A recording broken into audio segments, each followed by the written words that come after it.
Di sebalik kemerdekaan yang kita nikmati hari ini, ada insan yang pernah mengusahakannya, ada yang mempertahankannya, ada yang mengorbankan sebahagian daripada hidup mereka untuknya. Perjuangan mempertahankan negara bukan hanya berlaku di medan tempur. Ada yang berjuang melalui kata-kata, penerangan dan keyakinan rakyat.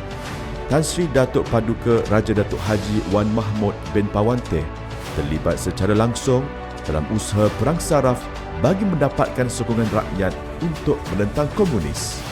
Peranan beliau sebagai pentadbir turut membantu membina asas negara Malaysia yang merdeka dan berdaulat. Pendakwah awam mainkan peranan yang sangat tinggi di dalam setiap perkara yang melibatkan orang ramai.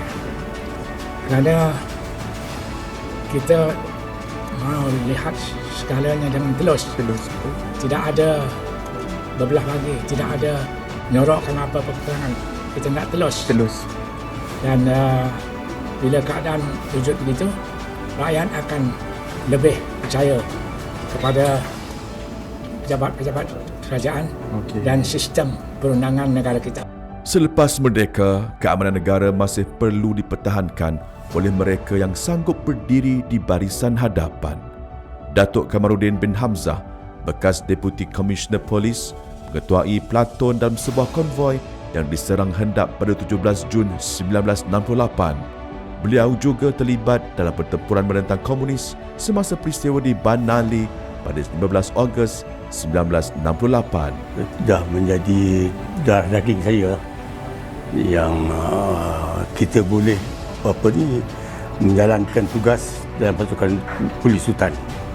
Jadi banyaklah perkara yang ditempuhi semasa dalam pasukan polis Sultan. Salah satunya adalah ambush di Keruh di mana 17 orang anggota polis terkorban. Encik Sami antara petugas yang membantu memastikan perjalanan kereta api dan pergerakan pengunjung ke Stadium Merdeka berjalan lancar.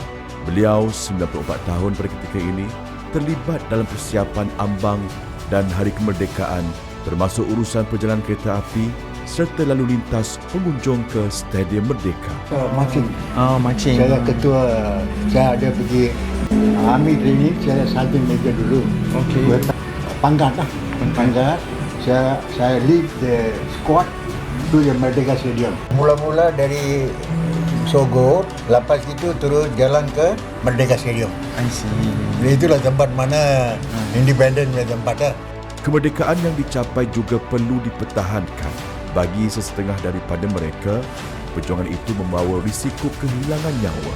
Encik Ismail bin Rejab ialah veteran Batalion ke-17 Regimen Askar Melayu Diraja. Pada 10 April 1975, beliau terlibat dalam serang hendap yang mengorbankan 7 anggota pasukan keselamatan dan mencederakan 8 yang lain. Beliau sendiri mengalami kecederaan di bahagian pinggang. Bermain dalam fikiran ni macam-macam lah kan. Ingat mati.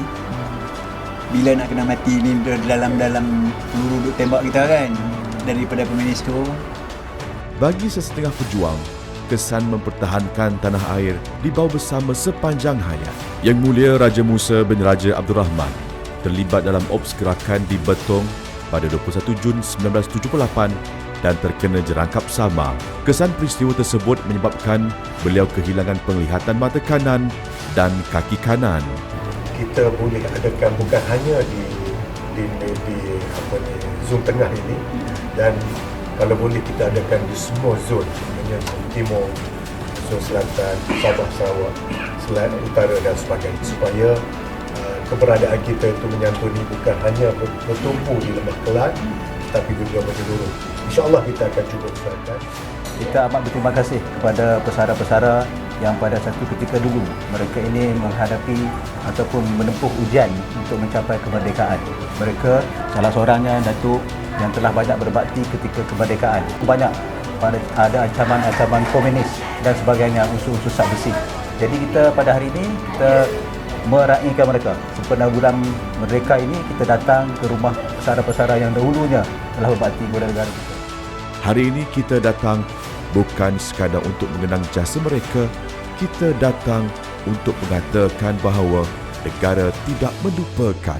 Mereka mungkin telah bersara daripada perkhidmatan, tetapi jasa mereka tidak pernah bersara daripada sejarah negara.